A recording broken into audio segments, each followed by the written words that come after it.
Well, last weekend kicked off the movie event of the summer. We're talking about Barbenheimer, the debut of Barbie and Oppenheimer, bringing millions of moviegoers to theaters. Greta Gerwig's directed blockbuster, backed by both Mattel and Warner Brothers, collected another $182 million from 69 overseas markets, bringing its global total to $337 million.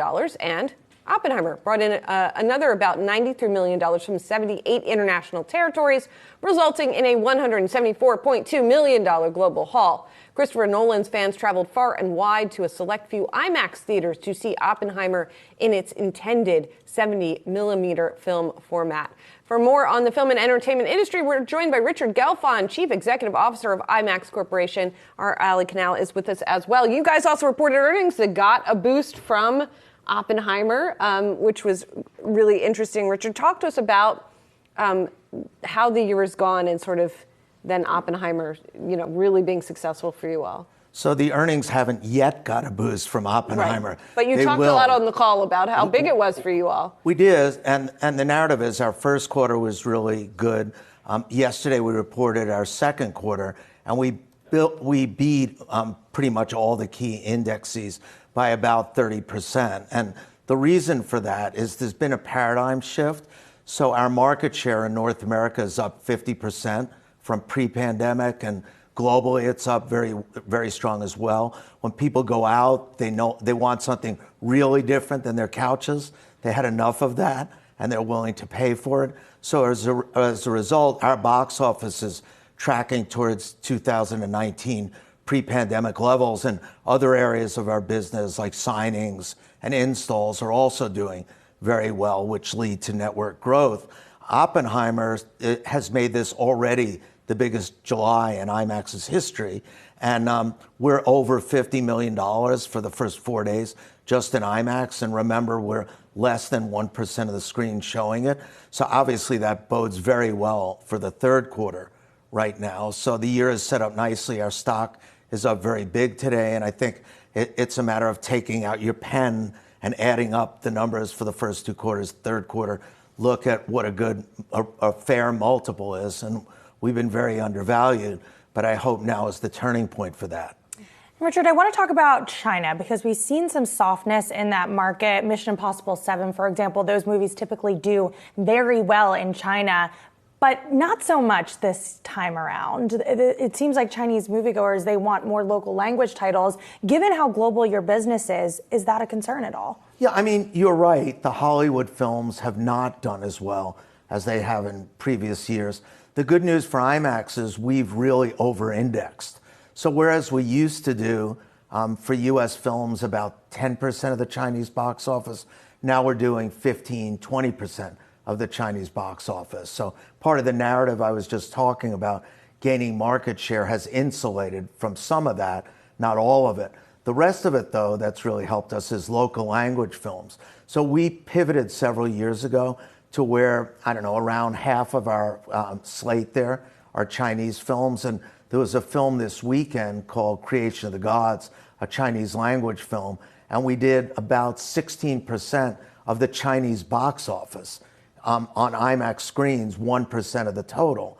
So, again, this whole shift I've been talking about has really buffeted us against some of those changes. But I think what's going on in China is, it seems like so long ago, COVID, but in China, they just lifted the quarantine in December. So if you look at the rest of the world, we've been out of it for like 2 years. China's been out of it only for 6 or 7 months. So it's coming back, it's just taking a little more time. When you think about the number of new screens that you're trying to get into for IMAX, I mean, you've already got your baseline that you've communicated to the street. What would really look like the marker of success if you were able to expand here in the U.S., but also internationally as well? Well, I think the marker of success is what we announced yesterday. We're up to 85 new signings, and 80% of those are new theaters, and they're in every region of the world: China, the U.S., Canada, Europe. But we announced we're at about 85 signings so far. And last year, for the whole year, we did 47. So we're at 85 and halfway through it. So we've seen real demand from our exhibition partners. Again, our model is we license our technology, and they've seen the results. And when you look at a movie like Oppenheimer or Avatar or Guardians of the Galaxy or the Chinese local language movies this year. I mean, the model's really attractive for them, and they're stepping up and they're signing up to expand their IMAX network. I'm pretty excited for the Marvels, I have to say, on that front. Richard, our executive editor, Brian Sozzi, had the chance to talk with the CEO of Mattel. And I know I know Barbie's not in IMAX theaters, but I want to play what he had to say about the success of that franchise. And then I want to ask you something about it. So just hang on a second. Sure. This movie is really a showcase for the cultural resonance of our brands, our ability to attract and collaborate with top talent, and very importantly, our capabilities to take our brands and elevate them to create cultural moments.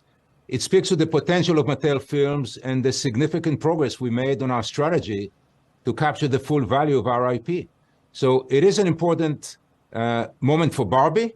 It's a milestone moment for Mattel. Now, as you look at that upcoming slate that he talks about, the Barbie is just the beginning. Is that good news for you guys as well as you look at that film slate, as you look at other upcoming films? I mean, Barbie's not an action film, but Hot Wheels presumably will be more of one, might be a better fit for IMAX. How are you thinking about that?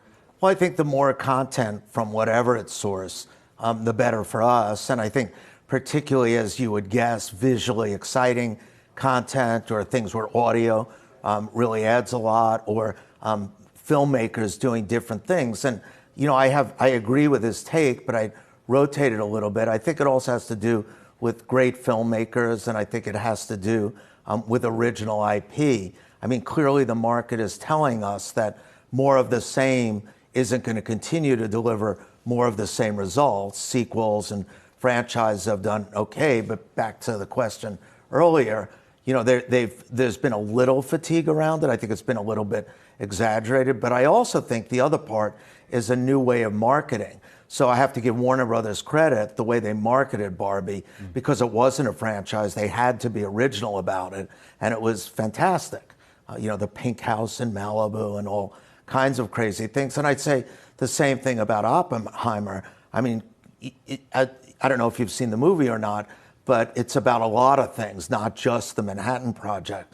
And I think Universal did a phenomenal job in playing off of Chris Nolan's reputation, playing off the IMAX of all of it and how that made it special, and also the plot. So I think this original IP leads to original marketing, and the combination of the two, I think, is what led to this amazing past weekend. Richard, the overhang of all of this is the double strike in Hollywood. You said on the earnings call that you don't believe the film slate in the back half of the year will be adjusted to account for the strike, but we have seen reports that that is being considered from Disney, Warner Brothers Discovery. What's the damage that could potentially happen if those studios start to shift those schedules, and how are you safeguarding your business for that? Well, fortunately, one of the films is Dune, which is playing pretty much at the same time as your favorite film, Marvel's.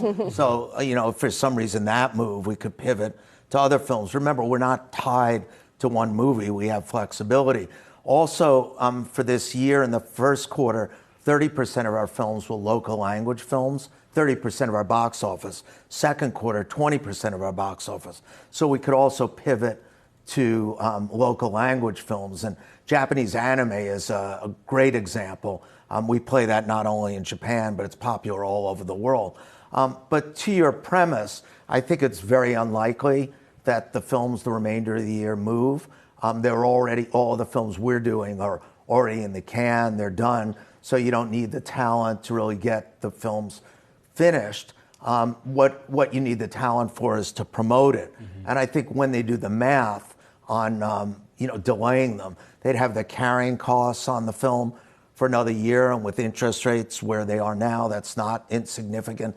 They've also launched their marketing campaigns. So I think about Dune, for example, it's supposed to be phenomenal. The trailers are out, the interest is built.